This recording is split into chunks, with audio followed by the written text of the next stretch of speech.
Je suis né et j'ai grandi dans une petite ville du Québec qui s'appelle Granby. Là-bas, pour des gamins de mon âge, il n'y avait rien. Pas assez jeune pour jouer avec des figurines de soldats dans la cour. Pas assez vieux pour prendre la voiture jusqu'à Montréal pour un spectacle. Les adultes oublient une chose. Quand on laisse des gosses se débrouiller pour s'amuser, ils trouvent toujours quelque chose. Et ce qu'ils trouvent finit souvent par leur attirer des ennuis. Parfois pire. C'était à l'été de 1990. Mon frère et son ami et moi, on s'ennuyait à en mourir. On était en congé d'école. On cherchait de quoi faire. C'était l'époque d'avant les jeux en ligne où on pouvait s'enfermer des heures dans une pièce.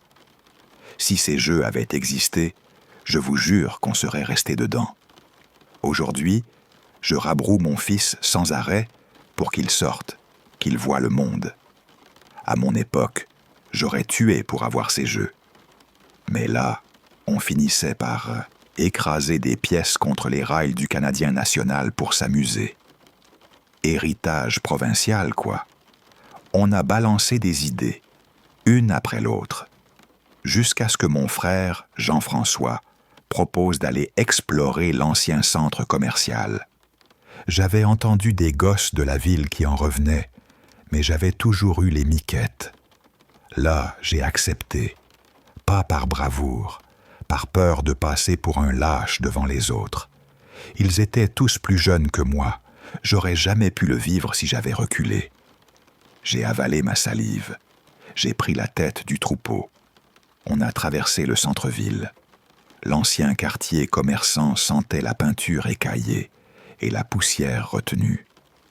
La plupart des boutiques nouvelles avaient déménagé dans les années 70 et 80.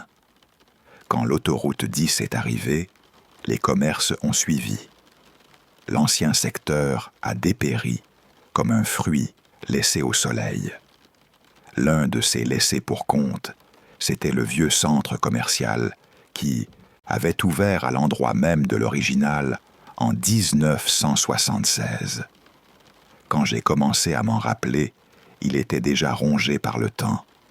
On parlait depuis 1985 d'un nouveau centre plus grand, un cinéma multisalle tout neuf hors de la ville. Quand ils ont brisé la terre, le vieux a senti la corde autour du cou. L'ouverture du nouveau centre, 1 an et demi plus tard, a enfoncé le clou. À Noël de 1987, toutes les boutiques avaient déménagé. On avait verrouillé les portes. Et le bâtiment avait été oublié. On a pris le long chemin. Plus discret, par derrière.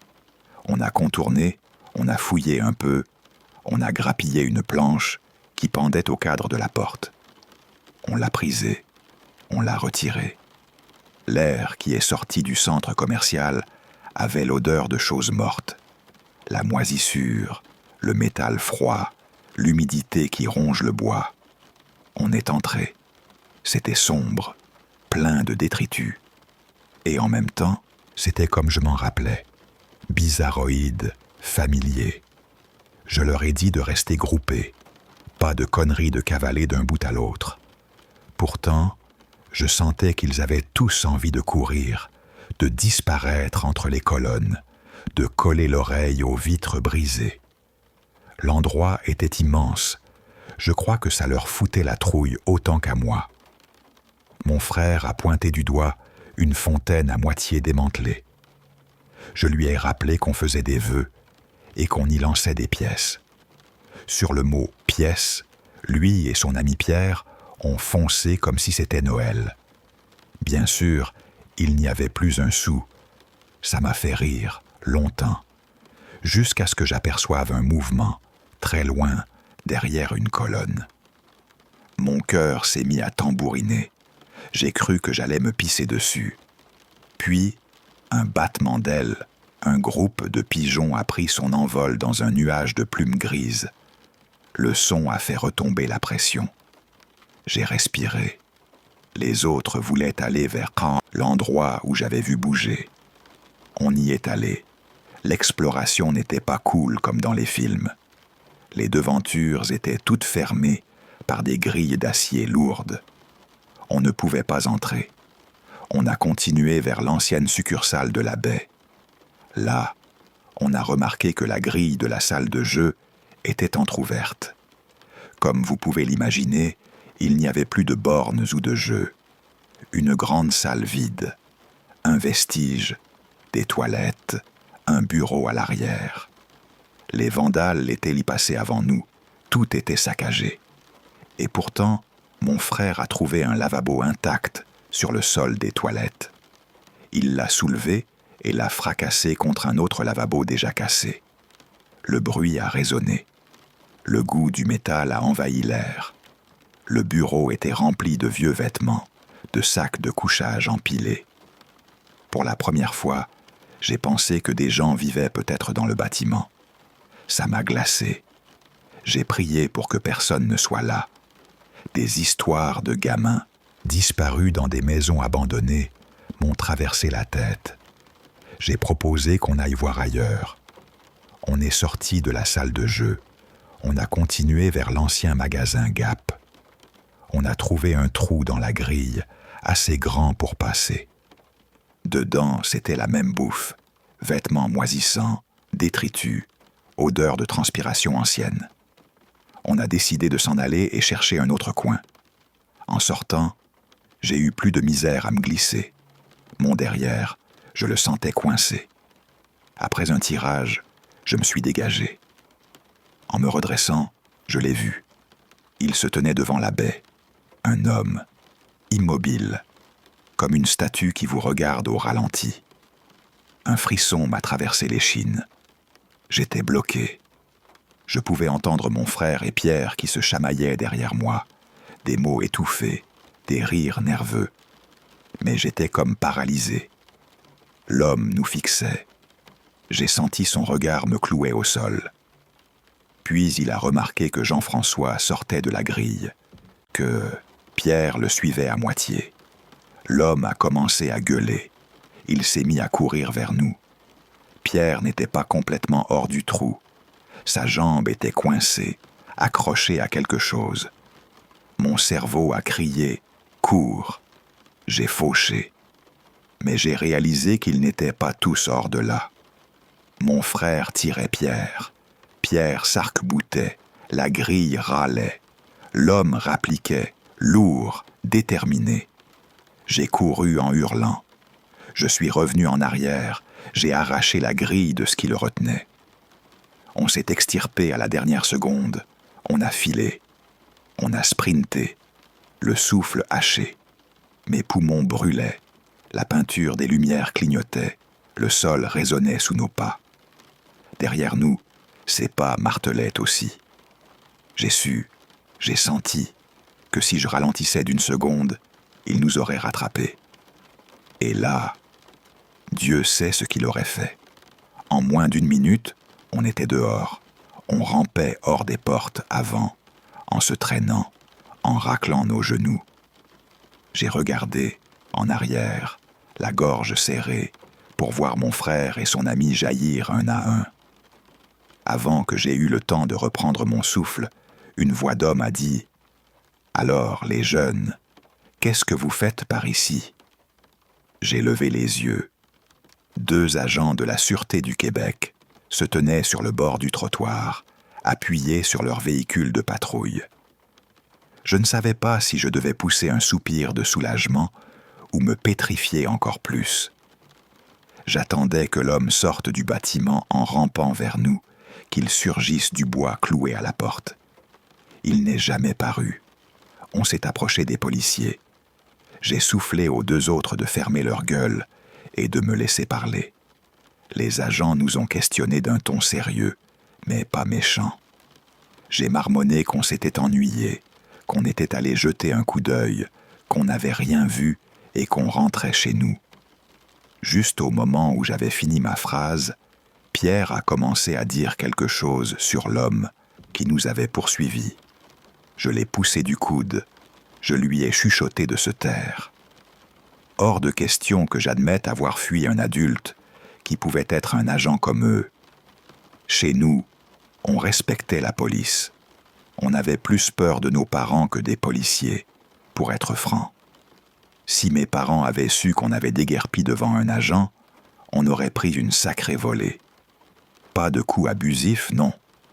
Mais quand mon père levait la main, on savait que la raclée allait suivre. Et je préférais encore ça plutôt que d'avoir l'air d'un lâche aux yeux du monde. Ils nous ont sermonnés comme il faut. Les dangers des lieux abandonnés, les responsabilités. Puis ils nous ont reconduits à la maison. Mes parents étaient au travail, heureusement. Ils n'ont jamais su qu'on avait pénétré dans l'ancien centre. J'ai passé la semaine suivante à m'attendre à un coup de fil ou à une visite des policiers. Mais rien n'est arrivé. Le silence m'a rendu malade d'inquiétude. Cette nuit-là, mon frère et moi, on en a parlé au moment de s'endormir. On n'a jamais su si l'homme qu'on avait vu était un policier ou pas. Les agents n'avaient rien dit le concernant. J'ai fini par me dire que non. Et alors la peur est revenue, rampante. Je n'ai rien dit à Jean-François.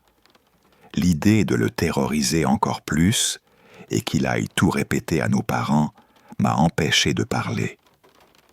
On n'est jamais retourné à l'ancien centre commercial. Je n'ai jamais entendu personne d'autre en parler.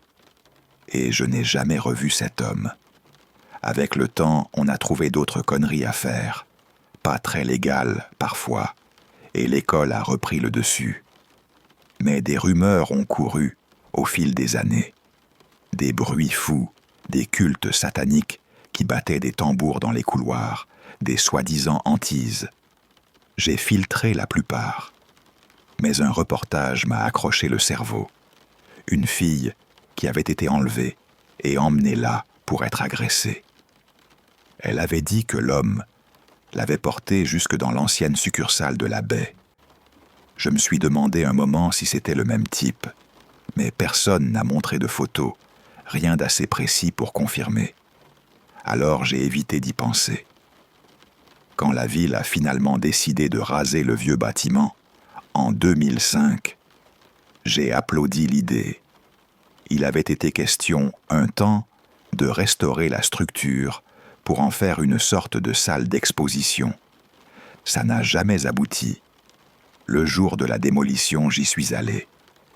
J'ai pris quelques photos. Voir ce vieux tas pourri s'effondrer m'a donné un étrange soulagement, comme si on fermait un chapitre douloureux. Peu importe que, rétrospectivement, tout cela me paraisse mineur. Ce bâtiment a été le décor d'un des rares moments vraiment terrifiants de mon enfance. Et rien que d'imaginer mon fils traînant dans ce trou, des années plus tard, me donnait plus peur que n'importe quel homme hurlant ou hystérique. Je suis content qu'il soit tombé. Je suis content que les planches, les grilles, les odeurs moisies, les pas dans le noir se soient enfouis sous la poussière du chantier. Mais parfois, la nuit, je sens encore le battement de mon cœur quand on filait. J'entends encore le claquement métallique d'un lavabo brisé. Et je me demande quel type d'homme rôdait là, qui habitait ces recoins, qui regardait, qui attendait. La semaine qui a précédé Noël, ma famille, mon fils Alexandre, ma fille Sophie, ma femme Marie-Claude et moi, Jean-Luc, a décidé à la va-vite d'aller faire un tour au Premium Outlets de Mirabel, un genre de centre d'usine à une 30aine de kilomètres de chez nous à Laval. Il nous restait 1 ou 2 cadeaux à trouver, et on savait que l'endroit avait ce qu'il fallait. Après plus de 3 heures de magasinage, tout le monde commençait à grogner de faim. L'air de restauration sentait le gras chauffé et les frites, des néons clignotaient, et il y avait ce petit comptoir italien qui faisait des spaghettis et des lasagnes dont on nous avait vanté la sauce. Mon fils, lui, n'en démordait pas. Il voulait des croquettes et des frites du comptoir Saint-Hubert. C'était presque toute son alimentation, 95% de ce qu'il mangeait, littéralement. On a fini par se laisser tenter par l'Italien. Sur le moment, je me suis dit que je n'aurais pas dû. La sauce avait un goût qui n'était pas juste un peu bizarre. Elle avait une odeur métallique, comme de la rouille dans la gorge, et la lasagne fondait d'une manière qui me paraissait presque huileuse. Marie-Claude et moi avons échangé un regard.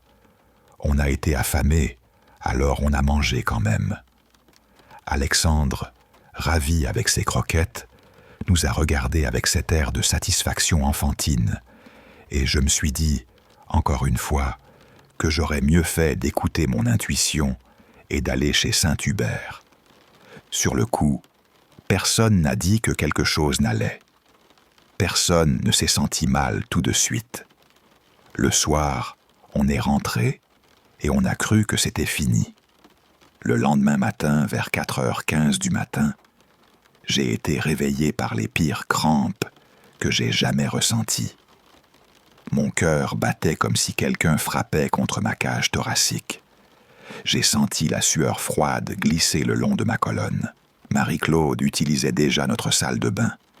J'ai dû me rabattre sur celle du corridor. L'heure suivante a été un enfer. Vomissements et diarrhées se succédant sans répit, des explosions internes qui me laissaient vider, haletant, avec un goût de métal et d'acide collé à la langue. À travers les murs d'un papier si fin qu'on aurait dit du carton, j'entendais ma femme gémir, gerbère, souffler. Sa respiration était coupée, entrecoupée, comme si elle se noyait sur place. L'idée d'une intoxication alimentaire m'est venue comme une claque. J'ai eu un bref répit, juste assez pour me traîner vers la chambre de Sophie et apporter de l'eau à ma femme. Elle n'a rien pu garder.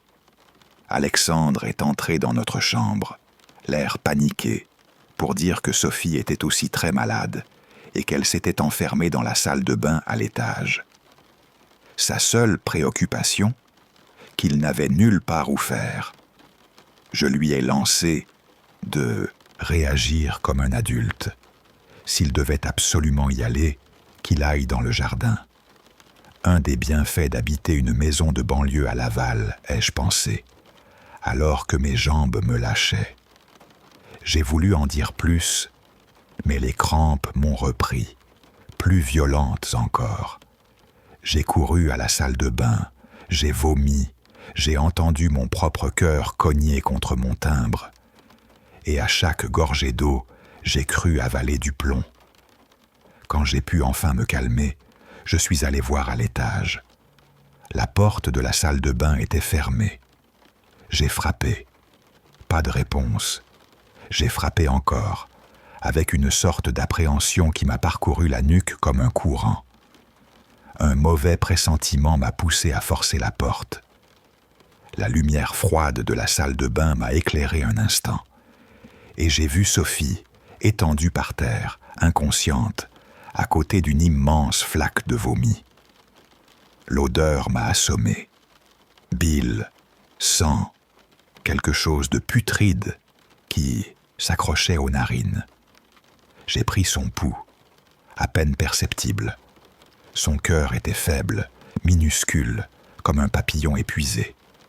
Je me suis dit « Reste calme », mais la panique m'a bouffé la voix. J'ai foncé à la chambre, j'ai pris le téléphone et j'ai appelé les urgences. Ma voix a tremblé et je me suis mis à raconter, à supplier. Ma fille est inconsciente, ma femme est très malade. Sur le moment, je n'ai plus pensé à moi. Ils étaient tout ce que j'avais. 2 ambulances d'urgence santé sont arrivées comme si le temps s'était accéléré. Sirènes qui hurlent, néons rouges qui zèbrent la nuit, odeur de caoutchouc des civières. Ils ont embarqué ma femme et ma fille et les ont dirigées vers la Cité de la Santé de Laval. J'ai pris Alexandre dans mes bras comme si c'était du cristal et je les ai suivis en voiture. C'est là que la première longue journée d'une série interminable a commencé. Sophie a eu la pire partie. On l'a hospitalisée, d'abord dans un état grave, puis elle a passé presque 3 semaines à l'hôpital, certains jours en soins intensifs. Marie-Claude, même si elle a souffert, a été relâchée au bout d'1 semaine. Moi, on m'a gardé 1 nuit pour m'administrer des liquides, pour éviter la déshydratation. Mais à côté d'elle, j'avais l'impression d'avoir été épargné. Très vite, on a découvert qu'on n'était pas les seuls à avoir été frappés après ce repas. Les couloirs de l'hôpital ont commencé à bruisser de rumeurs comme une nuée d'abeilles. Une épidémie de salmonelle, quelqu'un a dit. Le lendemain, TVA Nouvelles et Radio-Canada ont confirmé la crainte. Une éclosion massive avait jailli de ce comptoir italien. Au début, 14 personnes avaient été infectées. Un couple âgé des Laurentides était mort la même nuit où nous avons passé notre première nuit à l'hôpital. En l'espace de 2 jours, le compteur a monté jusqu'à 36 personnes contaminées, sur la seule période où le restaurant était resté ouvert. Le bilan final s'est arrêté, tragiquement, à 11 morts. La dernière victime était une fillette de 8 ans de Québec, qui avait été maintenue sur assistance pendant 2 semaines, avant que la famille ne prenne la décision de la laisser partir. L'hiver 2018 a fondu en printemps 2019, figeant nos vies dans une attente froide. Puis, graduellement, la routine a tenté de revenir. Sophie est revenue à la maison après quelques mois. Nous avons décidé de compenser le Noël que l'on n'a pas eu. Les cadeaux étaient toujours dans la chambre d'amis. Pâques nous a semblé un moment juste pour se rattraper. La famille est venue. Cette fois-là, on a respecté toutes les règles, toutes les consignes de la MAPAC. On a désinfecté, on a cuisiné avec des gants presque cérémonieux. On s'est échangé nos paquets. C'était, pour moi, le meilleur Noël que j'ai jamais eu, peut-être parce que chaque rire sonnait comme une délivrance. Le petit resto italien n'a jamais réussi à se relever. Il a rouvert un court instant, puis plus personne n'y a remis les pieds. Les mauvaises nouvelles avaient collé à sa devanture comme une moisissure. Quand nous sommes retournés au Premium Outlets, ça nous a pris du courage, croyez-moi. Il était déjà fermé pour de bon. Nous n'aurions de toute façon pas osé y manger. Sophie est devenue végétalienne depuis son retour de l'hôpital. Je ne peux pas lui en vouloir. Moi, j'aimerais avoir sa force de caractère, mais je ne suis pas fait pour ces renoncements, pas complètement. De nos jours, quand on sort, quasiment à chaque fois, on va chez Saint-Hubert. Rien n'y est jamais arrivé. 99% du temps, je choisis Saint-Hubert. Et chaque fois, je me justifie encore d'y avoir voulu aller ce jour-là. Avant de clôturer ce récit, j'ai envie de dire une chose. Nous avons pensé à toutes les familles qui ont perdu quelqu'un dans cette tragédie, à celles et ceux qui ont vu partir un parent, un enfant, un époux, une épouse. Nous avons prié, pleuré, et nous continuons de garder leurs souvenirs dans nos pensées. Au moment où j'écris ces lignes, le 1er septembre, nous avons refait surface, mais les cicatrices sont là, qui rampent sous la peau à chaque fois qu'on sent une odeur suspecte. Et quand je ferme les yeux, j'entends encore, parfois, les sirènes, le souffle coupé de Sophie sur le carrelage, le goût âcre de cette sauce italienne. À vous qui écoutez, faites-moi confiance. Écoutez votre ventre. Écoutez ce que vos papilles chuchotent. Ne prenez pas le risque de sourire et d'avaler quelque chose qui vous paraît un peu louche. Parce qu'un repas peut sembler anodin et finir par déchirer votre vie. Nos plus sincères condoléances de la part de ma famille et de moi aux familles des disparus. Vos proches resteront présents dans nos pensées et dans nos prières. Je venais de finir mes études et, malgré un diplôme en poche, trouver du boulot relevait du miracle. Jour après jour, semaine après semaine, j'ai envoyé mon CV à tous les développeurs de jeux et à toutes les boîtes d'informatique du pays, et même à quelques-unes en Europe et en Asie. Après 6 mois, mon argent s'était fait la malle. J'ai dû regarder la réalité en face. Il me fallait un travail immédiatement. Peu importait où, peu importait combien on payait. N'importe quoi pour ne pas crever la dalle. Juste au bon moment, j'ai trouvé une annonce pour un magasin de jeux vidéo dans le centre commercial du centre-ville de Montréal. Tu sais lequel, les gros néons, la foule, ces histoires terribles qu'on entend et qui, honnêtement, sont presque toujours vraies. Vu mon passé dans le jeu vidéo, on m'a donné un entretien tout de suite. Et on m'a embauché. Mon premier service était le lendemain matin. À part quelques accros, le job m'a permis de rester à flot. J'ai continué. 2 ans plus tard, le cœur de l'histoire a commencé. Avant le début de ma 2e année, à cause d'un turnover monstrueux, on m'avait nommé adjoint au gérant au 9e mois. Aucun de mes services n'était le soir. Mon rôle, surveiller les jeunes, les remettre en ligne. J'ai jamais pris ça trop au sérieux. J'étais à peine un peu plus vieux qu'eux. Tant qu'ils faisaient leur taf, je m'en foutais. C'est à ce moment-là qu'une fille a été engagée. Elle aurait pu me perdre. Dès que je l'ai vue, j'ai senti que ça allait mal finir. Mais ce n'était pas seulement elle la source du problème. Son chum, jaloux à en crever, est devenu une épine dans le pied de tous les gars du magasin. Il débarquait pendant ses services. Parfois, il restait juste assis sur un banc dehors, à la regarder bosser. Dès qu'elle s'approchait trop d'un type à son goût, il venait, le regard dur, le corps menaçant. Il intimidait physiquement celui avec qui elle parlait. Elle ne disait rien, jamais. J'ai eu l'impression qu'elle aimait ça, en même temps que ça la repoussait. Pendant ses pauses, elle disparaissait souvent par l'arrière. Personne ne savait vraiment où elle allait. Son chum a mis du temps à s'en apercevoir, mais quand il a su, il est devenu furieux. Elle a continué, pendant des mois, à s'éclipser pendant ses pauses. Puis, un jour, elle n'est jamais revenue au boulot. C'était pendant la période des fêtes.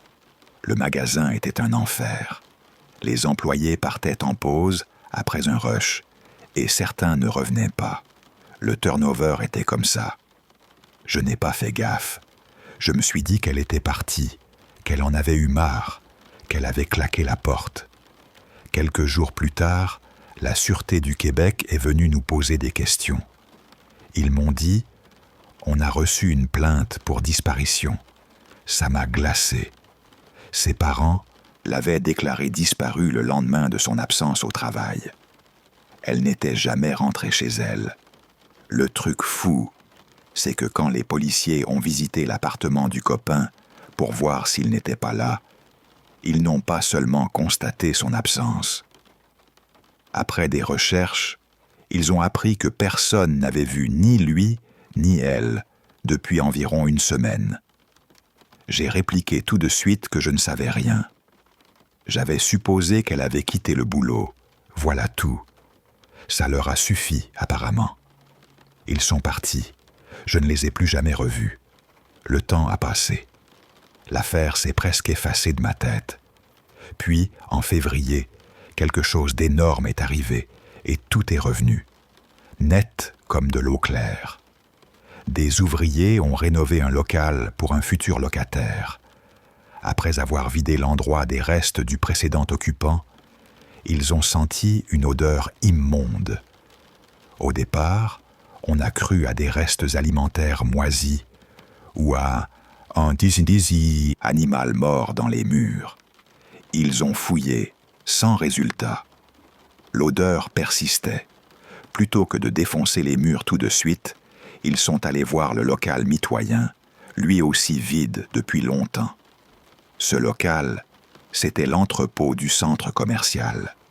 Ils ont passé presque 1 heure à ranger des présentoirs, des restes de matériaux.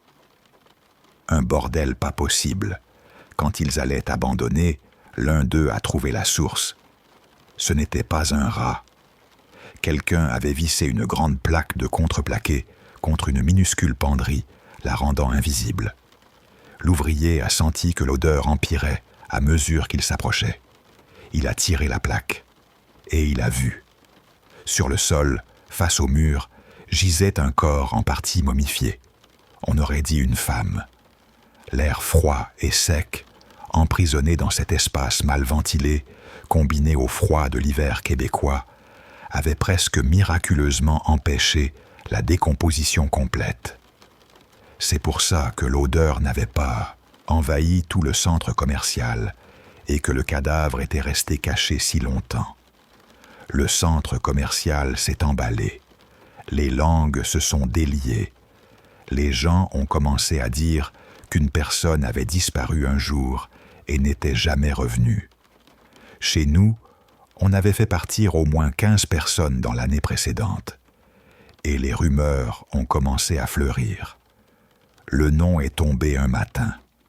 Mon gérant m'a réveillé au boulot avec la nouvelle. C'était Marie-Claude Gagnon. J'ai répondu « Qui ?» Et il m'a rappelé « C'est la fille aux copains jaloux, celle qui avait disparu juste avant Noël. » J'ai raccroché et je suis retourné dormir. Le soir, en revenant au service, tout le monde n'avait qu'un sujet.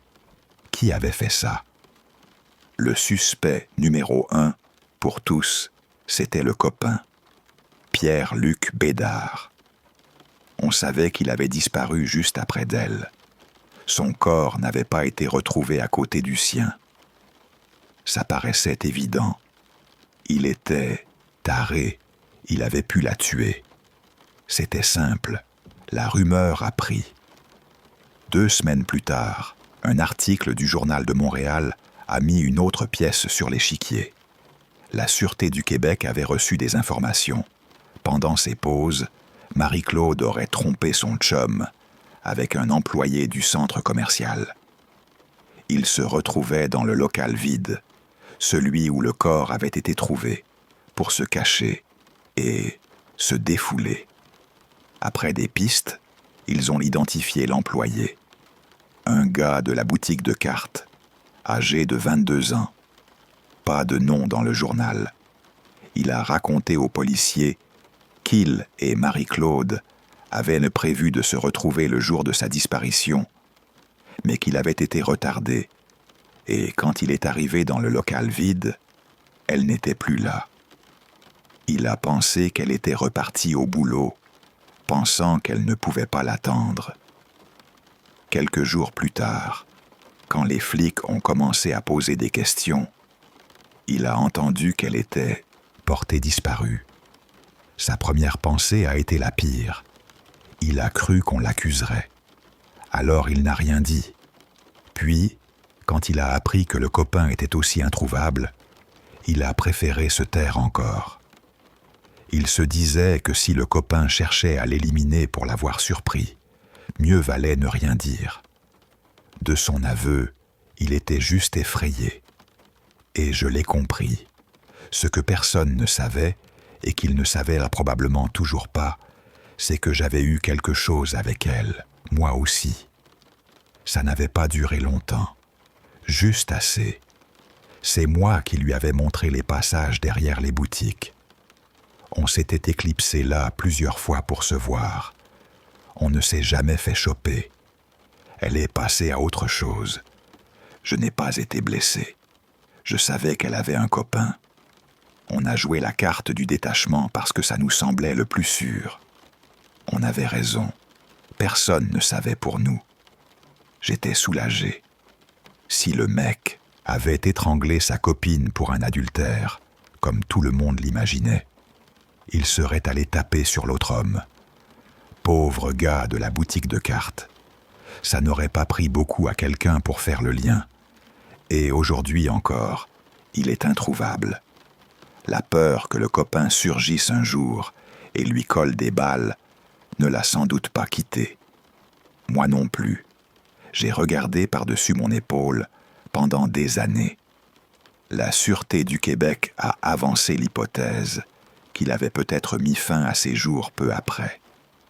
Aucun mouvement bancaire, aucune opération sur sa carte pendant des années.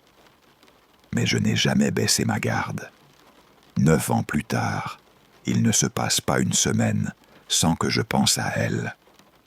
Un étranger aurait pu la juger facile, la cataloguer. Moi, je ne l'ai jamais vue comme ça.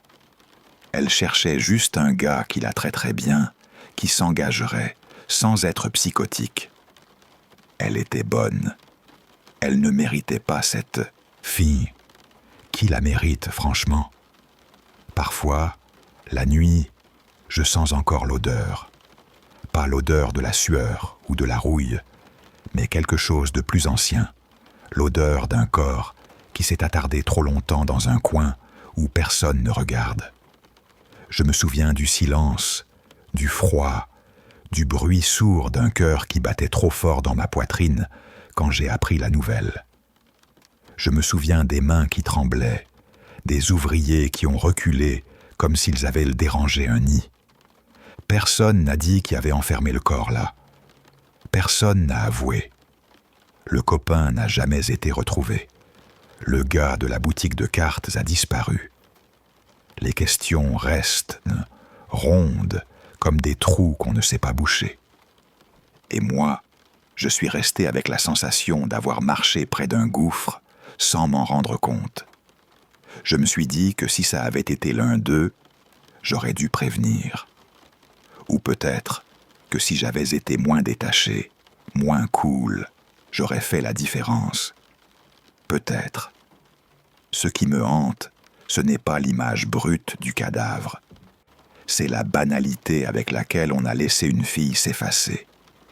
Le fait qu'elle se soit volatilisée au milieu d'un centre commercial bondé, entouré de gens pressés, et qu'il ait fallu que des gars de chantier déplacent un présentoir pour la retrouver. Le centre commercial a une odeur d'imperméable, de parfum bon marché et de friture. Mais sous ça, il y a toujours des recoins, ces couloirs oubliés, ces portes de service qui craquent, ces placards qu'on recouvre de contreplaqué. Je repense parfois à ses mains quand on s'est vu dans ces couloirs. Elles étaient petites, un peu froides. Son souffle sentait la chèvre du café moulu et une trace de cigarette. Elle riait doucement quand on se cachait. On se croyait à l'abri. On ne l'était pas. Les policiers, la presse, les rumeurs, tout a fini par s'éparpiller. Le magasin a continué d'exister. Les néons ont encore clignoté. Les gens ont continué à faire la file pour des jeux. Mais si tu sais où regarder, si tu sens vraiment, tu peux percevoir la fissure sous la surface. Tu l'entendras peut-être. Un pas trop léger dans le corridor du personnel. Un banc froid sur lequel quelqu'un a attendu trop longtemps. Un murmure. Et parfois, l'odeur. Cette odeur qui ramène tout en arrière, nette, cruelle, qui te rappelle qu'un être humain a été mis là, comme un objet, et que personne n'a voulu le voir. Il y a des nuits où j'ai imaginé la scène encore et encore, le contreplaqué poussé, la découverte, les ouvriers blancs comme des draps, l'odeur qui frappe la gorge. Et puis, parfois, je me dis que la vraie horreur n'est pas la découverte. C'est le silence d'avant. C'est tout le monde qui passe à côté sans voir, qui ne pose pas de questions, qui accepte, qui oublie. Aujourd'hui, je continue à regarder derrière moi. Et quand je passe près d'un centre commercial, je sens mes mains devenir froides. J'imagine les couloirs sombres, les petites portes de service, cette plaque de contreplaqué vissée trop proprement. Je pense à Marie-Claude. Je me demande si, quelque part, quelqu'un sait et se tait. Je me demande si le copain a vraiment disparu, ou s'il attend quelque part le moment parfait pour revenir. Si tu travailles dans un centre commercial, fais attention. Si une collègue s'éclipse souvent, si un gars guette, ne détourne pas le regard. Ces couloirs cachent plus que des balais. Ils cachent des secrets. Et parfois, ils cachent des morts. Et la chose la plus terrible, parfois, c'est que ces morts restent invisibles jusqu'à ce que quelqu'un pousse un vieux présentoir et sente le goût de la putréfaction dans l'air. Je pense à elle, encore, 9 ans, et ça ne part pas. Parfois, je me dis que je l'ai trahie en faisant comme si de rien n'était. D'autres fois, je me dis que si j'avais dit quelque chose, j'aurais juste mis en danger le gars de la boutique de cartes. Des regrets, j'en ai plein. Mais ce que j'ai surtout, c'est la certitude que les centres commerciaux ont des ombres dans lesquelles on peut tomber sans bruit. Fais gaffe, l'ami. Les lieux bruyants recèlent des silences mortels. J'ai hésité longtemps avant de raconter ça. Amélie avait été ma meilleure amie depuis la maternelle, et je n'aurais jamais voulu lui faire du mal. Mais la vérité, c'est que ses choix répétés l'ont menée là où elle a fini. La presse locale a brodé une image qui n'était pas la réalité. Elle était loin d'être la gentille fille qu'on avait peinte, et le public avait le droit d'entendre la vérité pour se faire une idée. Tout ce que j'écris vient d'une personne qui a vu ses actes de ses propres yeux et qui était présente au moment du crime. Ma grâce était irrecevable, et j'ai été puni pour ça.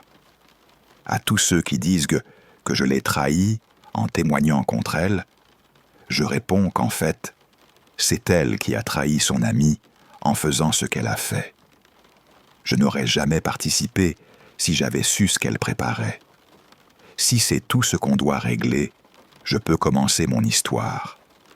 Amélie et moi, on avait décroché nos postes au garage, à peu près, en même temps. On adorait ce boulot, et bosser avec ma meilleure amie, c'était le rêve. Même quand on n'était pas de service ensemble, on passait la plupart des coups de fil à se raconter tout et rien. Nos responsables s'en fichaient un peu. Ils passaient leur temps à draguer les filles du magasin. Ils nous avaient fait la cour quand on avait commencé, mais on en riait. Ils étaient presque assez vieux pour être nos pères, et ça nous dégoûtait. De toute façon, on avait des copains. Sébastien, mon copain, était en terminale et capitaine de notre équipe de hockey. Le mec d'Amélie, Nicolas, c'était, je suppose, le mauvais garçon des films. Il avait la moto et tout le cinéma qui va avec. Il se disputait sans arrêt, et plus il la traitait mal, plus elle s'accrochait. Malgré tout, c'était la fille la plus populaire du lycée. Tous les profs l'adoraient, et même si elle séchait parfois, elle n'avait raté aucune matière. Putain, j'ai été jalouse parfois. Sa vie semblait parfaite. Les garçons la courtisaient sans cesse, mais Nicolas restait le seul qui comptait pour elle. Puis un jour, tout a commencé à basculer. Nicolas et Amélie ont eu une de leurs disputes, encore une, mais cette fois, ils ne se sont pas rabibochés. Et Nicolas a commencé à sortir avec une autre fille, Mégane. Elle bossait aussi au centre commercial. Elle était deuxième responsable chez Ardenne. Amélie n'avait pas su qu'ils étaient ensemble avant de les voir s'embrasser dans l'aire de restauration du complexe des Jardins. Un soir, elle est devenue folle, la confronter. Même après qu'Amélie a traité Mégane de tous les noms, ils l'ont ignorée. Nicolas l'a traitée de psychopathe, et ils sont partis.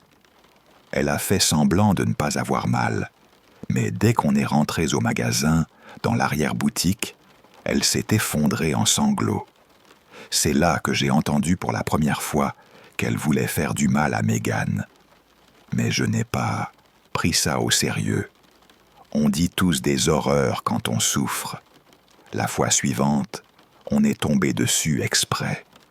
Amélie était venue prendre ma pause avec moi, et en revenant de l'aire de restauration, on a pris le chemin qui passait devant Ardennes. Je n'étais pas idiote, je voyais bien qu'elle cherchait Megan. J'ai toujours eu le dos de mes amis, et cette nuit-là n'a pas fait exception. On est entré, et Amélie l'a repérée. Elle s'est faufilée derrière elle, et a recommencé à l'insulter. Megan a été tellement surprise qu'elle n'a pas pu répliquer. Elle s'est réfugiée à l'arrière et s'est cachée. Les autres filles du magasin ont dit à Amélie de partir, et elle est partie, satisfaite comme si elle avait gagné la manche. Je ne sais pas si elle a compris que ça pousserait Megan à répliquer, mais Megan a riposté 3 jours plus tard, en griffant le mot « psycho » sur la carrosserie de sa voiture, avec une clé. Les parents d'Amélie, lui, avaient acheté cette voiture pour ses 16 ans, et elle l'adorait presque autant qu'elle aimait Nicolas. Ce devait être la nuit où tout a basculé. Sa peine s'était transformée en rage aveugle, et elle n'a dit que ça. « Je vais lui donner une leçon. » Rien d'autre. Rien de pire, pensais-je. Alors peut-être tu comprends pourquoi j'ai été sidéré 1 semaine plus tard. On était assises dans la voiture fraîchement rapiécée d'Amélie, en attente que Megan sorte du boulot.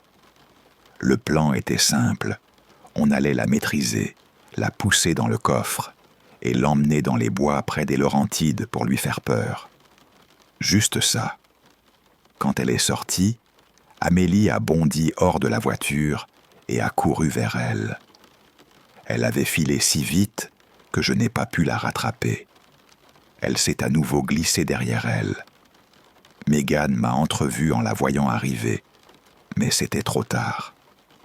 Amélie l'a attrapée, l'a fait pivoter, mais au lieu de la maintenir, elle a commencé à la frapper, lui donnant des coups de poing et gifle sur gifle. À ce moment-là, je ne pensais même pas qu'Amélie tenait un couteau. Je ne l'ai vue qu'une fois que j'étais juste à côté, quand j'ai remarqué sa blouse blanche recouverte de quelque chose de sombre. Tout s'est emballé. La lame a scintillé au mauvais angle et mon cœur a commencé à tambouriner comme jamais. J'ai hurlé à Amélie d'arrêter, mais elle a continué à frapper, à poignarder, à trancher pendant ce qui m'a paru 1 minute entière, peut-être plus. Les coups pleuvaient, le bruit mou des impacts, les gargouillis bas, l'odeur métallique du sang qui a pris la froideur de la nuit. Megan avait cessé de se débattre depuis longtemps, mais la brutalité de l'attaque la maintenait droite, puis elle a glissé le long de la carrosserie et s'est affaissée avec un bruit sourd. Si elle n'était pas déjà partie, elle ne bougeait plus. Ses yeux étaient vides et grands, comme 2 fenêtres sans lumière. Quand j'ai enfin trouvé la force de regarder Amélie, elle était barbouillée d'un noir humide, haletante, les yeux sauvages. J'étais tétanisé. Elle m'a fait peur à ce point-là. J'étais collé à elle, hypnotisé, et je n'ai pas aperçu tout de suite le groupe qui sortait du cinéma et qui se rapprochait. Quand ils ont vu la scène, 2 filles ont hurlé, et tout le monde s'est enfui en courant vers le bâtiment. Leur panique avait troué le silence autour de nous. Le cœur battant dans ma gorge, j'ai continué à dire qu'on devait fuir, que la police allait arriver. Mais Amélie n'a pas bougé. Elle est restée plantée là, rivée au cadavre, regardant les yeux vides de Megan. L'air sentait la gomme brûlée et la pluie qui cingle. On entendait au loin des sirènes siffler, encore trop loin. J'ai voulu courir, mais je n'ai pas pu abandonner ma meilleure amie. Si elle partait pas, j'allais descendre avec elle. Alors je suis resté. Ce n'est que plus tard, quand la tête m'a lâché et que j'ai eu le temps de respirer entre deux vomissements, que j'ai compris la vérité crue. Elle m'avait menti pour obtenir mon aide. Peut-être pensait-elle que je participerais encore plus. Pas question. Elle avait dû être folle pour croire que j'allais faire ça.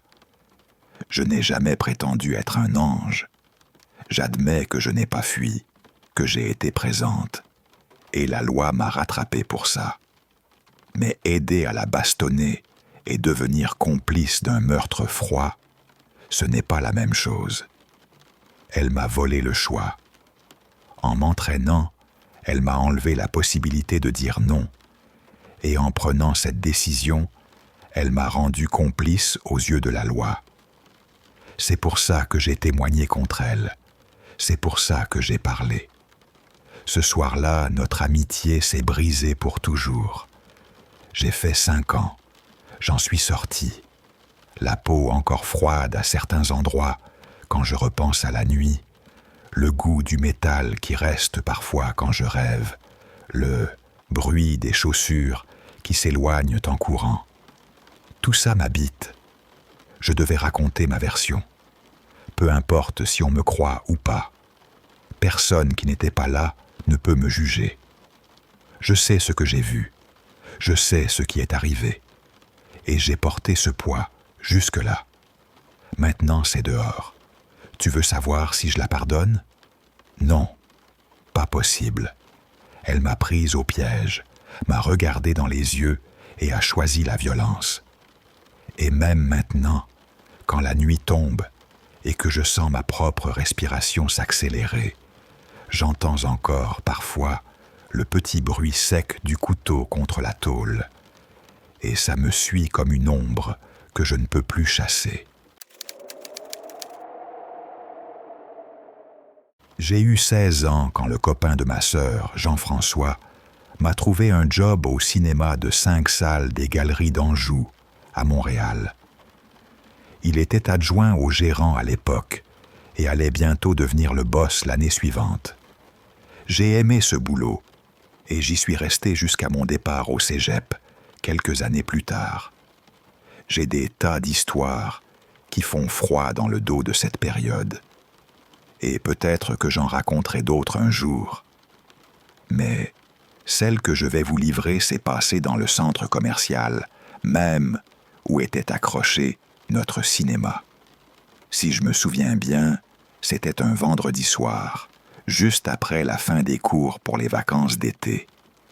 Le centre commercial était bondé, comme d'habitude, pour une soirée de fin de semaine.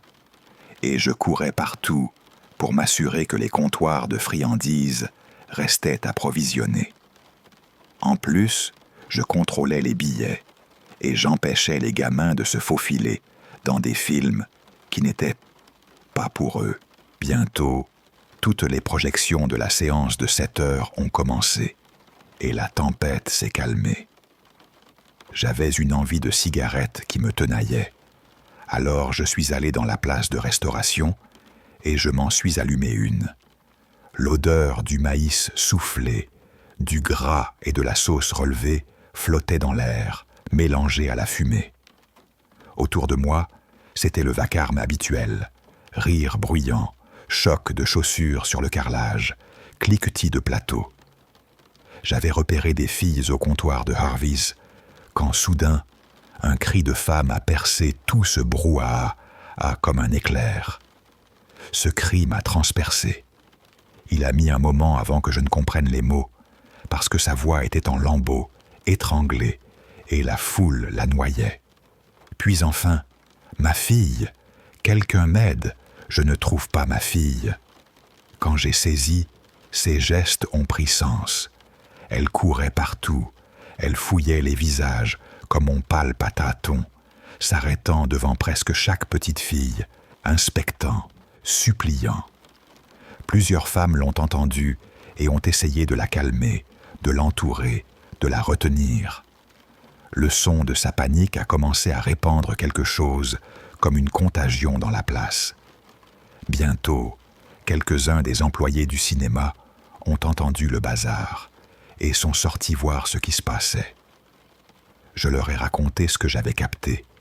Ils ont froncé les sourcils et nous sommes restés à regarder, à la fois inquiets et attirés par cette horreur, comme des papillons vers la lumière. La panique de la mère a commencé à infecter toute la place. Des mères ont appelé leurs enfants. Les poussettes se sont rapprochées. Des mains se sont mises à serrer des mains. Un agent de sécurité est arrivé. Puis il a été rejoint par 2 autres gars du centre commercial.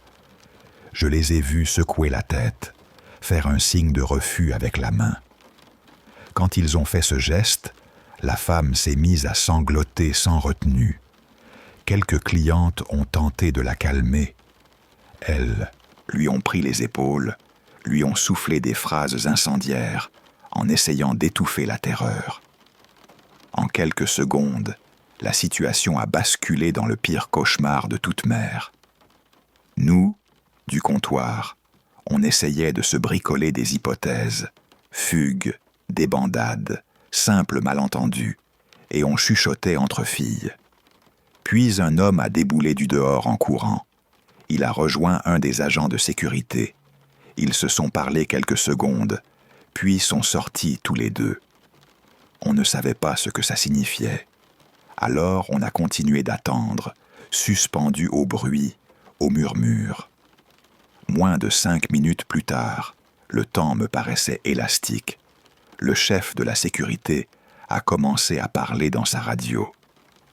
La mine qu'il avait nous a glacés. Ça n'annonçait rien de bon.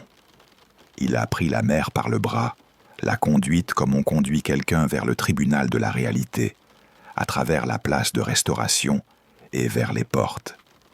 L'ambiance est devenue lourde, presque religieuse, et la plupart des gens ne parlaient plus. Quelques clients regardaient fixement vers l'extérieur avec un espoir qui sonnait faux. D'autres avaient le visage blême et fermé. Certains sont sortis pour mieux voir et n'ont réussi qu'à apercevoir, à une centaine de mètres, un rassemblement de gens entourés de gyrophares, de la Sûreté du Québec et de voitures de patrouille. Quand cette nouvelle a fait le tour, le silence s'est durci. On entendait presque sa propre respiration. Le claquement des doigts semblait un coup de fouet. Le temps a dérivé. La directrice adjointe, Marie-Claude, est venue nous rappeler à l'ordre, nous ramener au boulot. On était probablement resté là trop longtemps à scruter l'horizon. Même après qu'on lui ait résumé la scène, elle a gardé cette mine préoccupée. Elle a exigé qu'on retourne au cinéma. Alors, la boule serrée au ventre, on est retourné faire notre travail. J'ai repris ma place. J'ai essayé de repousser ce qui venait de se passer sous la surface. Mais mon cœur battait comme un tambour sous ma cage thoracique. Peu avant la sortie de la dernière séance de 7 heures, un employé de Harvey's est entré au cinéma, les yeux rougis, la voix brisée. Il nous a raconté ce qu'il savait, et quand il a fini, il n'y avait plus un son. La bonne nouvelle, c'est qu'on avait retrouvé une petite fille. La mauvaise, la pire de toutes. La petite fille, à peine âgée de 5 ans, s'était échappée de sa mère comme par magie et avait erré seule dans le stationnement. La partie la plus atroce de son récit est arrivée après. Alors qu'elle circulait dehors, une voiture qui traversait le stationnement l'a percutée. Quand il a dit ça, sa voix s'est effondrée en sanglots. 2 fillettes du snack s'étaient approchées pour écouter, et elles ont commencé à pleurer bruyamment à leur tour. J'ai senti les larmes me monter aux yeux, et je suis allé m'enfermer dans le placard, à balai pour être seul, respirer, essayer de ne pas vomir. Quand je suis revenu sur la petite place, les gens qu'on avait vus dans la zone de restauration étaient partis ou partiellement dispersés. Certains marchaient, la tête basse, d'autres se tenaient en petits groupes et sanglotaient. Le centre commercial a lentement vidé, bien que les portes fussent restées ouvertes jusqu'à 10 heures du soir. Les boutiques ont baissé leurs grilles. Les employés ont quitté avec la même expression d'étouffement que nous. La ruée de 9 heures du soir s'est déroulée sans que j'y prête attention. Je ne sais pas combien de temps je suis resté dans un état second. Quand j'ai fini mes tâches de fermeture, un gars du guichet m'a ramené en voiture. Sur le chemin, on n'a presque pas parlé. Les mots nous semblaient indécents. Le lendemain, j'ai fait ma journée comme d'habitude. La lessive de mes vêtements de travail, manger un sandwich, peu de choses. Tout le temps, j'ai essayé de repousser la nuit précédente hors de ma tête, comme on chasse une mouche agaçante. Ma sœur a dû tenter d'en parler à un moment donné, mais je suis resté muet.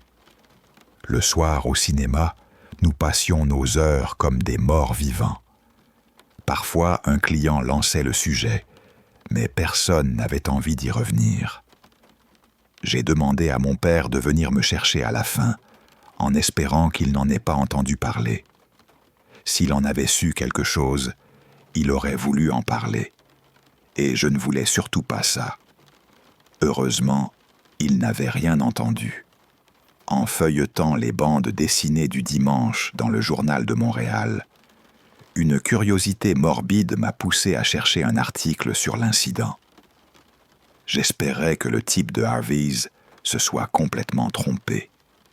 Mais quand j'ai trouvé l'article empaquetant la scène dans les détails les plus cruels, j'ai su qu'il disait vrai. Le conducteur, un homme originaire de Laval, âgé de 43 ans, jurait ne rien avoir vu.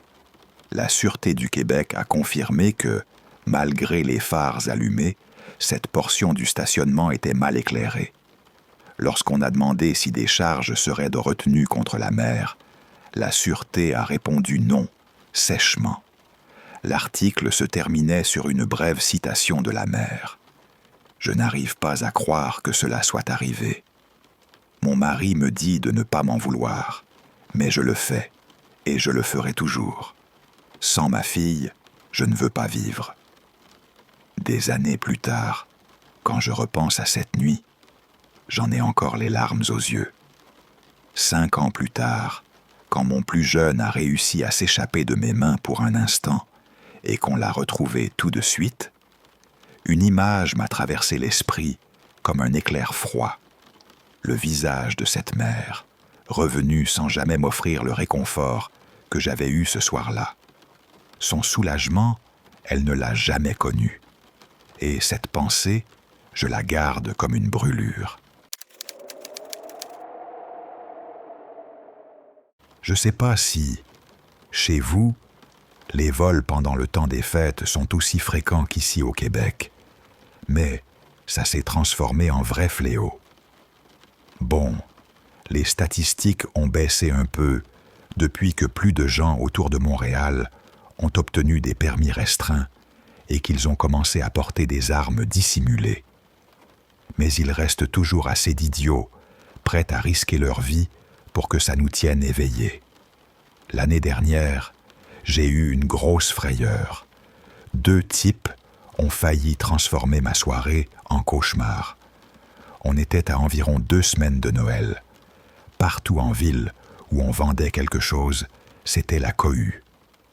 Moi, j'avais bataillé avec la foule toute la journée dans le secteur de Laval, et j'étais vidé.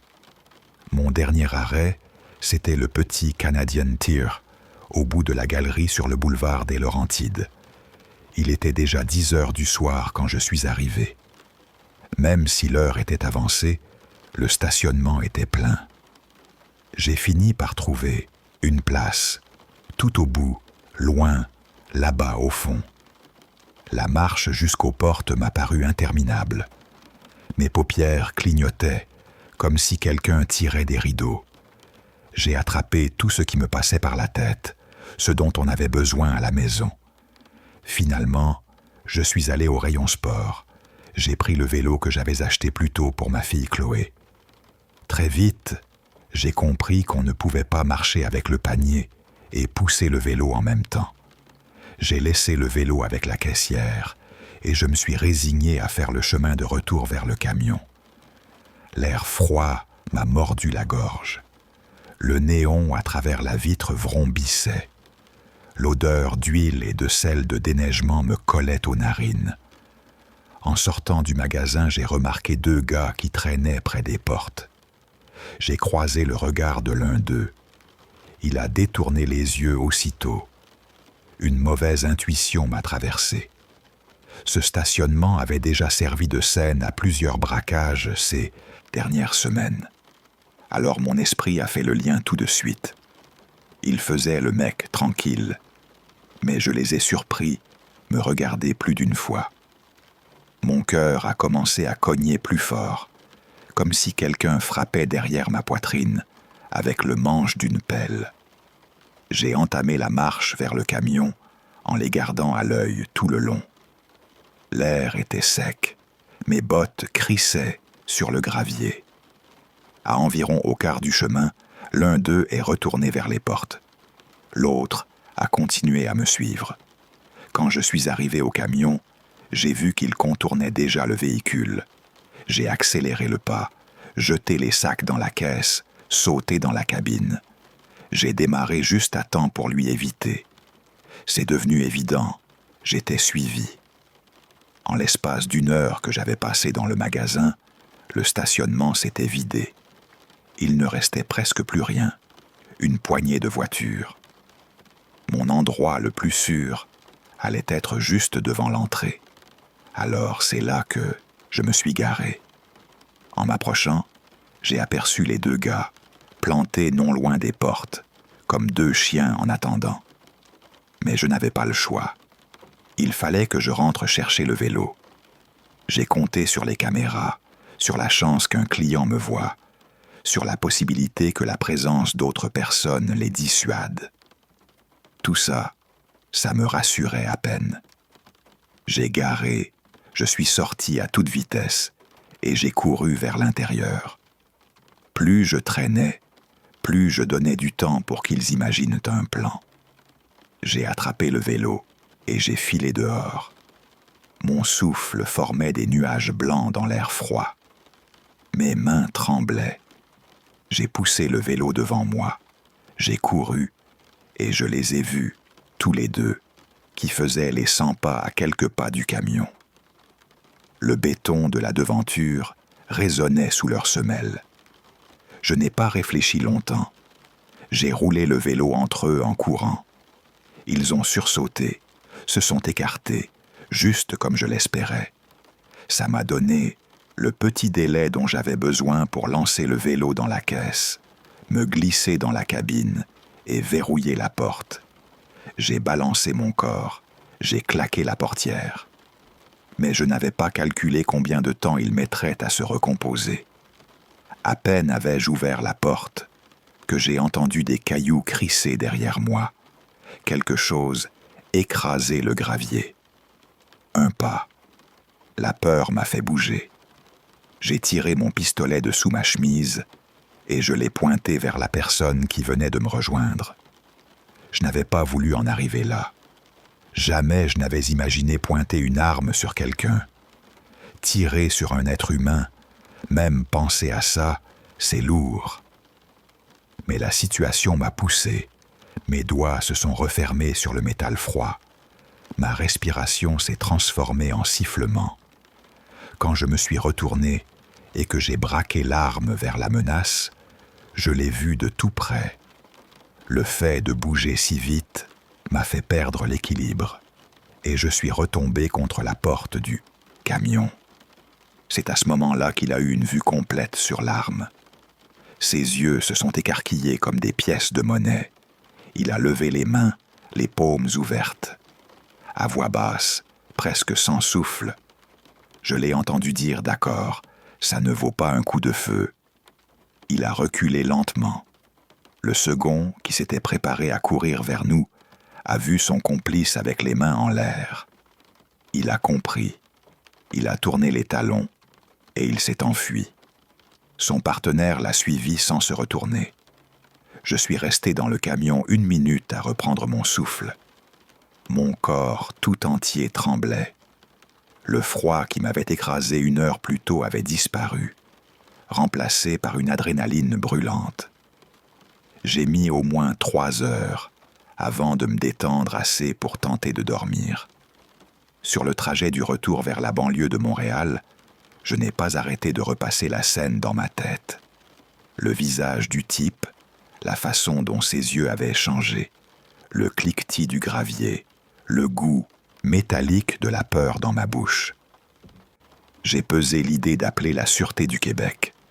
Dans ma tête, j'ai rejoué la scène encore et encore, pesé le pour et le contre. Personne n'avait été blessé. J'étais parti. Peut-être que l'un d'eux avait vraiment eu peur. Peut-être que c'était juste la vue du canon qui les avait figés. Ou peut-être que ma main tremblante avait rendu la menace encore plus réelle. J'ai choisi de ne pas appeler. Je sais que certains vont désapprouver mes gestes. On pourra me dire qu'aucune vie ne vaut quelques cadeaux de Noël. Mais pour moi, le bonheur de mes enfants vaut bien plus. L'idée d'annoncer à Chloé que j'avais laissé 2 hommes prendre son vélo sans rien faire m'a retourné l'estomac. Juste y penser m'a brisé le cœur. Et sauf si on est un psychopathe, ça ferait la même chose à n'importe qui d'entre vous. Depuis, pour le reste des fêtes, je n'ai pas entendu parler d'autres vols ou d'effractions dans ce stationnement, mais la sensation de froid dans la gorge, le son des pas sur le gravier, la peur qui serre la poitrine, ça, je ne l'ai pas oublié. Et chaque fois que je ferme les yeux, je remercie Dieu que ça ne soit pas allé plus loin. J'ai entendu tant d'histoires ici, des gens qui ont raconté les choses les plus effroyables qui leur soient arrivées. Beaucoup avec l'air de s'en être vraiment pris plein la gorge sur le coup. D'autres étaient juste énormes pour rien. Je vais être cru. Si tu dois aller en thérapie jusqu'à la fin de tes jours parce que ton copain t'a giflé, t'as des problèmes bien plus gros que ton goût pour les hommes. Je ne veux pas être méchante, mais souvent on grossit tout à outrance. La moitié de ce que j'ai entendu ces derniers temps correspondait pile à la définition des problèmes de pays riches. Mais bon, si tu veux entendre le récit d'un vrai cauchemar qui m'a vraiment écrasé, alors écoute bien. À 16 ans, un tribunal de Montréal m'a émancipé. Ma sœur et moi avions subi des violences répétées. Ma sœur, qui n'avait que 12 ans, a été envoyée vivre chez notre tante Marie-Claude, à Québec. Moi, je suis allé m'installer dans un appartement du plateau Mont-Royal avec mon copain. À cet âge, trouver du boulot pour payer un loyer, c'était l'enfer. Mais je l'ai fait. Et je ne parle pas de vendre mon corps, comme tant de filles m'en fuguent dans les rues de Montréal. J'ai bossé. J'ai payé mes factures. Le boulot de Jean-François dans l'entreprise de construction de sa famille, à Laval, nous a permis de vivre. C'était une vie stable, mieux que tout ce que j'avais connu en grandissant. Pour la première fois, à 17 ans, j'ai reçu un vrai cadeau d'anniversaire. Pas un truc acheté dans un magasin à $1, pas un vol à l'Armée du Salut. Un vrai cadeau. Mon seul regret, c'était de ne pas pouvoir emmener ma sœur. Le juge au palais de justice a décrété que j'étais trop jeune pour une responsabilité si lourde. J'avais élevé ma sœur depuis toujours, mais ça n'a rien changé. Le 14 août 2005, ma sœur a eu 13 ans. Je voulais lui acheter quelque chose de spécial. Quelques jours avant la fête, Jean-François et moi avions une rare journée de congé. Il a proposé de me conduire au centre commercial pour choisir un cadeau. Comme c'était lui qui conduisait, on a pris sa précieuse BMW M3 que son père lui avait offerte pour ses 16 ans. Des fois, j'ai pensé qu'il aimait cette voiture plus que moi. Ça me rendait honteuse d'être jalouse. Il avait toujours rêvé de cette caisse. Il bossait depuis 12 ans. Non, pardon. Depuis qu'il avait 12 ans, il avait enchaîné les petits boulots pour économiser et se l'acheter. Il l'avait mérité. Pourtant, la jalousie, elle grattait. Qu'on se comprenne, si vous avez un mec qui aime sa voiture comme un dieu, vous savez de quoi je parle. Les gars s'arrêtaient, lui parlaient, la couvaient du regard. Il aimait l'attention. Moi, ça me piquait. On s'est garé au carrefour Laval. Dès qu'on est arrivé, j'ai remarqué 2 types qui mataient la M3. Ils n'avaient pas les yeux sur moi. Ils regardèrent la caisse. Je les ai suivis du regard. Je n'ai pas détourné les yeux. J'ai visité 2 magasins. Ils n'avaient pas ce que je cherchais. On s'est arrêté pour une poutine et on est retourné à la voiture. En sortant du centre commercial, les 2 types étaient toujours là, plantés près de la voiture, comme s'ils nous attendaient. Il était environ 9 heures du soir. Le crépuscule avait déjà avalé le soleil. Le grand stationnement était presque désert. Plus on s'approchait, plus leur attitude m'a fichu un mauvais pressentiment.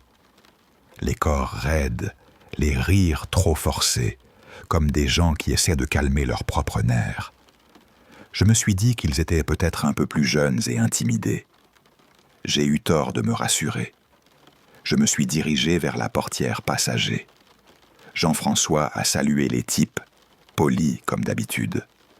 Le grand a demandé si la voiture était à vendre. Au début, aucun d'eux n'avait l'air agressif. Jean-François a répondu calmement que non. Il a commencé à tourner le dos pour monter dans la voiture. Le type a attrapé son bras. « Tu nous tournes pas le dos, j'ai pas fini de te parler », a-t-il dit, la voix pleine de venin. Le fils de riche qui se croit mieux que nous. Il faisait face à son ami en parlant. Un sentiment de malaise m'a monté. J'ai senti mon estomac se nouer. Jean-François a essayé de calmer le jeu. Mais le mec voulait l'affrontement. Il a répété sa question, cette fois plus sec. « Tu veux pas la vendre ?» Jean-François a décliné, encore poli. Alors le gars a changé de ton. Il a exigé carrément que Jean-François lui donne la voiture. Cette idée à elle puisante dans l'air m'a glacé. Jean-François a éclaté d'un rire nerveux dans sa gueule, comme si la bêtise de la demande le faisait basculer entre colère et moquerie. Le visage du voleur s'est fermé. Il est devenu dangereux. Il a sorti une arme. Il l'a collée contre la joue de Jean-François. J'ai senti un froid glacial me traverser le corps. Le cuir de la portière m'a brûlé les doigts quand je l'ai serré sans le vouloir. Le monde s'est réduit au métal sombre du canon et au tic-tac sourd de mon cœur dans mes oreilles. L'autre, derrière la voiture, souriait avec des dents rongées. J'ai senti la bile remonter. J'ai retenu le vomi avec un effort. Le type au flingue a ordonné à Jean-François de rire encore, à travers ses dents serrées. Jean-François n'a pas ri.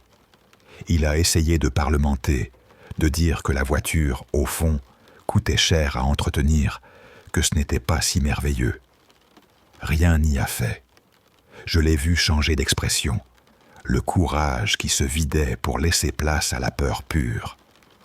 Puis, dans un éclair de panique, il a fait une connerie. Quand le gars a tourné la tête vers son complice, Jean-François a attrapé le bras armé.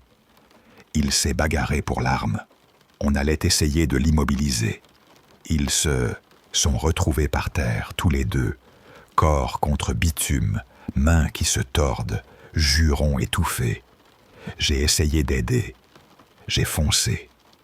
Le type m'a repoussé comme si j'étais une mouche. Juste au moment où j'ai touché le sol, j'ai entendu le coup, sec. Un coup qui a tout fait sauter autour de moi. Je me suis relevé en panique pour voir s'il était blessé. Le tireur a filé en courant vers sa voiture, suivi par son pote. L'odeur de poudre a brûlé ma gorge. Avant même d'avoir vu, j'ai su. J'ai su que c'était Jean-François. Une horreur m'a glacé. La certitude a pris la place de l'espoir. J'ai eu trop peur de regarder, et en même temps je devais regarder. Ce que j'ai vu allait me voler la vie pendant des années. Il était étendu sur le dos, le regard vide dirigé vers un ciel sans étoiles. Il se tordait sans bruit, comme si les cris étaient restés coincés dans sa poitrine. Le sang avait déjà imbibé son t-shirt. J'ai rampé jusqu'à lui, les mains tremblantes, et j'ai essayé d'empêcher le flot rouge de sortir. J'ai posé ma paume contre l'entrée béante, comme si ma main pouvait faire tampon. J'ai chanté pour lui, bas, sans réfléchir, des mots cassés pour apaiser ce qui n'avait aucune raison d'être apaisé. J'ai senti sa peau tiédir sous mes doigts. J'ai senti son souffle raccourcir. Je ne sais pas combien de temps nous sommes restés comme ça. Est-ce que ça change quelque chose de savoir les heures? Je sais seulement que quand les ambulanciers et les agents de la Sûreté du Québec sont arrivés, il était déjà parti. Ces monstres lui ont pris la vie pour une putain de voiture. Et le pire, ils n'ont même pas emporté la caisse en partant. Une fin stupide, une perte absurde. Si tu veux savoir ce qui leur est arrivé après, voilà la vérité, courte et amère, pas grand-chose. Le tireur a négocié une accusation moins grave, et on m'a dit qu'il devait sortir quelque part l'année suivante. Son complice, très jeune, et pour qui c'était la première condamnation, a bénéficié de circonstances atténuantes. Il a purgé 5 ans, avec en plus 10 ans de probation. Si tu fais le calcul dans ta tête, il sera bientôt libre comme l'air. 2 types qui s'en tirent si bien, c'est presque une blague cruelle. Je te le dis sans détour, si j'étais né garçon, j'aurais commis un crime rien que pour finir aux côtés d'eux dans la même cellule, juste pour pouvoir leur briser un morceau d'acier dans le ventre et les regarder saigner. Juste pour regarder. Quand j'ai perdu l'homme qui, pour la première fois, s'était vraiment occupé de moi avec respect et amour, quelque chose en moi s'est fissuré. 15 ans? Non, 14 ans se sont écoulés depuis. J'ai encore mal. Je suis loin d'avoir mis ça derrière moi. Peut-être que ma têtue envie de porter tout le poids seul m'a empêché d'avancer. Peut-être que lire et écouter les histoires d'autres personnes m'a aidé, malgré moi, à parler enfin de la mienne. Je ne suis pas certaine. Ces 14 années ont été une montagne russe d'espoir et d'effondrement. Je suis encore confuse sur tellement de choses. Malgré mes pics, malgré mes jugements envers les autres qui racontent leur misère, je dis merci à ceux qui ont eu le courage de raconter la leur. Si je suis encore là, à pouvoir raconter la mienne, c'est un peu grâce à vous. Je n'ai pas fini. Les images me reviennent parfois la nuit. Le grincement du frein de la voiture qui part, le petit clic sec du mécanisme de l'arme, le goût du sang qu'on ne peut pas avaler, l'odeur de la poudre et de la poutine froide, le parking vide qui avale les bruits, le silence qui suit un coup de feu et qui pèse comme une dalle sur la poitrine. Ces détails m'ont suivi, comme des scarifications invisibles. Alors oui, j'ai critiqué certains récits ici, mais si mon entêtement à tout encaisser seul m'a empêché de guérir plus vite, peut-être que la lecture des autres m'a forcé à ouvrir une porte. Peut-être que parler m'a sauvé un peu. Toujours est-il que je suis encore là. Et si tu es là, à écouter, alors peut-être que tu comprends ne serait-ce qu'un peu, pourquoi certaines blessures ne referment jamais. Merci d'avoir écouté. Si tu as une voiture qui attire trop les regards, fais attention. Si quelqu'un t'approche pour te parler comme s'il avait droit à ta vie, fuis. Et si tu tiens à quelqu'un, serre-le fort. Et encore plus fort, quand la nuit tombe et que le stationnement se vide, écoute ton cœur. Il te dira si c'est le moment de partir.